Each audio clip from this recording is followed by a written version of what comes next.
Kun raadiyoo garee shahaadaati. Lallabdoota haqaa yaa garee shahaadaa. Lallabdoota haqaa yaa garee shahaadaa. Namni dhugaan galteef yoomuu siin barbaada. Assalaamu alaikum.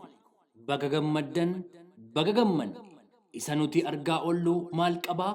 Osoo abbaaf haati koo arganii, osoo da'awaan kun baadiyyaa keenya gahee jettanii garee shahaadaaf hawwaa kan turtan, kunoo da'awaan garee shahaadaa baadiyyaaf magaalaa wal gahuuf jedha.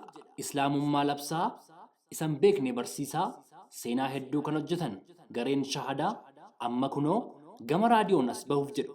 Irra deebi'uun baga gammaddan, baga gammanne.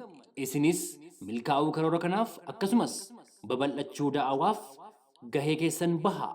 Yeroo dhiyoo kun raadiyoo garee shahaadaati.